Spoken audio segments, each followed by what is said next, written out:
We begin our study of critical thinking by talking about the constituents of reasoning, namely sentences. We're going to chat in some rather broad and, please note, incomplete terms about the role of language in reasoning. So let's start by looking at a basic definition of what's involved in reasoning, so that when we turn our attention to the constituents of reasoning and some theories of definition and meaning, you have a framework within which to think about it.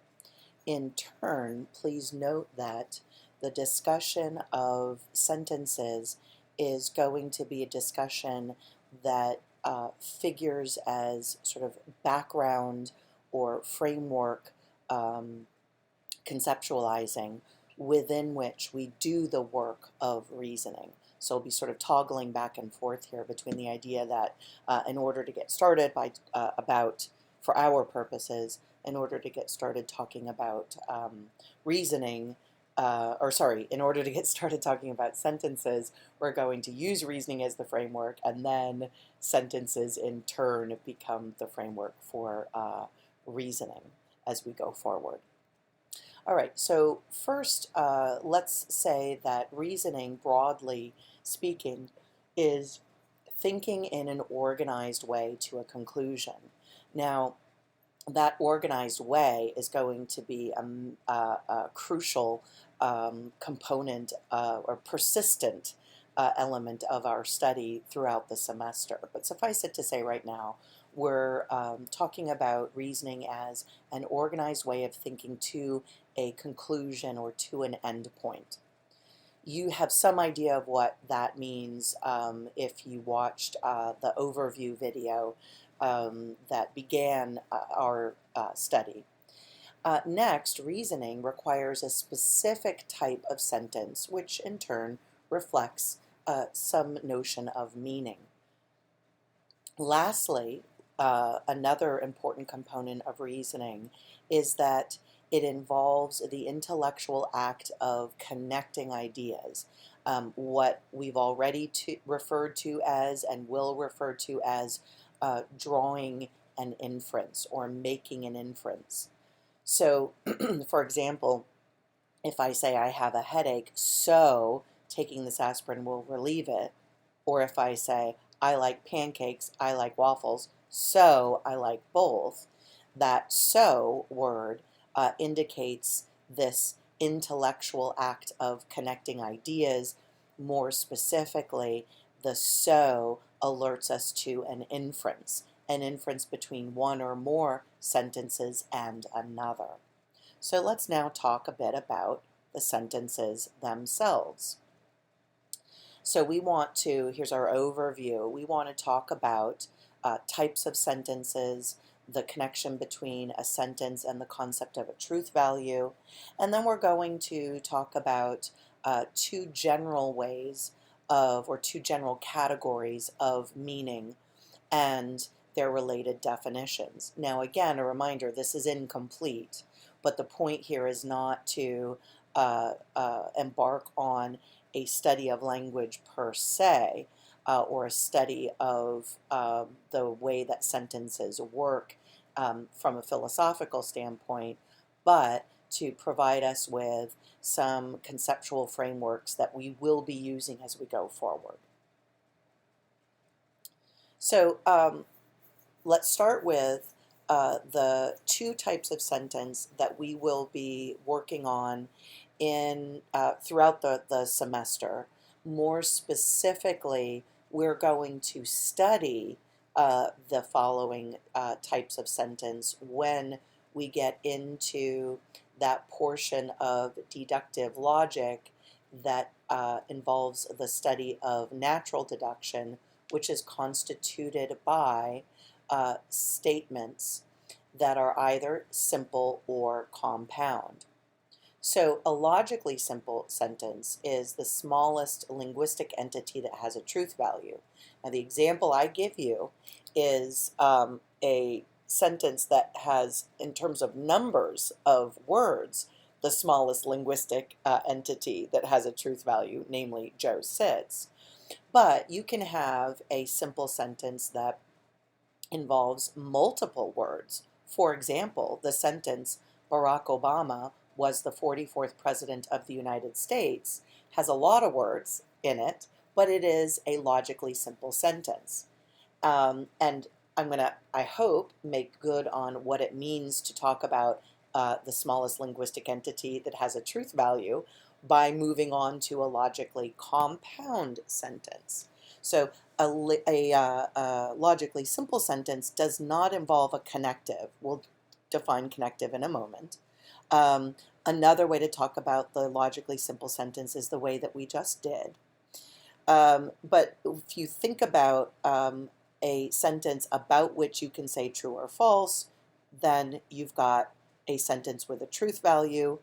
That is the case both of the logically simple and the logically compound sentence, but the logically simple sentence is the sentence that does not involve one or more connectives. What's a connective? A connective is that word or phrase that unites two simple sentences or that otherwise acts on a simple sentence. For example, let's go back to the simple sentence, Joe sits. If we say Joe does not sit, now we've got a compound sentence. We've got one simple sentence and we've got the negation of that simple sentence. So let's take a look at the example under the compound sentence. Joe does not sit. That's already a compound sentence. It's further compounded by Joe does not sit and stay. So the compound sentence, Joe does not sit and stay, is made up of two simple sentences. Joe sits, Joe stays. And then the compound sentence is compounded by the negation, not, and the conjunction and. For the compound sentence, Joe does not sit and stay. So again, we're going to study these types of sentence in some detail when we move into the study of natural deduction. We'll start out with what's known as a study of sentential or propositional logic. But for now, when we're thinking about reasoning, let's think about reasoning in terms of what I've just defined as, or what is just defined as, a simple sentence or compound sentence. The connectives that we're going to study, or the connectives that we want to be on the lookout for, are negation, conjunction, disjunction, the conditional, and the biconditional.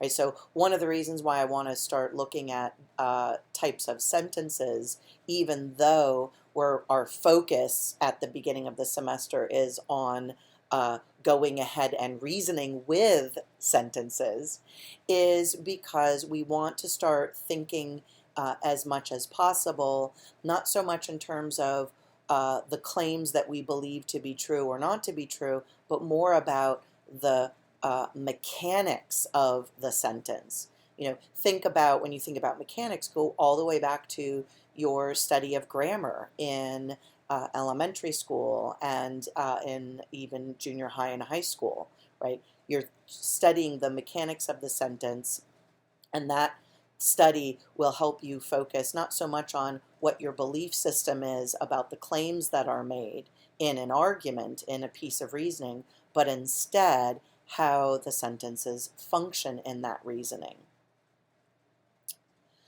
Let's move on now to chat a little bit about meaning and definition. So one way you can approach the the sentences that you find in a piece of reasoning is in terms of intentional and extensional meaning. When we talk about intentional meaning, we're talking about meaning associated with the connotation of the word or the sense of a word. That is, the intention of a term is its associated properties or characteristics. So, for example, if we want to talk about the intentional meaning of the word cat, we might say padded-footed, furry, bodied, um, uh, meower, something like that. And then, of course, under intention, we can talk about a certain type of definition. We'll get to that in just a moment. The extensional meaning of a word is the denotation or reference of the word. The extension of a term is the set of objects to which that term corresponds. So suppose you want to, again, define cat or talk about the meaning of the word cat by way of extension. You might list off a bunch of species of cat, or you might list off a bunch of breeds. And then under extensional meaning, there are associated definitions. Let's take a look at each type of definition within intentional meaning and within extensional meaning in turn. A synonymous definition is one in which a word is defined in terms of another with the same meaning, right? So what you get is maybe not so much of the nature of the word itself, the nature of the meaning itself, but you get another way of thinking about the word that might be more familiar to you. So we get that's when we get a synonymous definition. We can also look to the word origin in order to get to the definition of a term. So for example, we're talking about looking at the etymology of a word. We can talk about an operational definition. Operational definitions are crucial, for example, in scientific studies, whether we're talking about the physical sciences or the social sciences. But we can use operational definitions even in non-scientific studies or settings, right? So here a word is defined by the procedure of measurement used. And then we have definition by genus and difference. So a word here is defined by its genus and the attribute or difference that distinguishes it from other species, let's say, within a genus.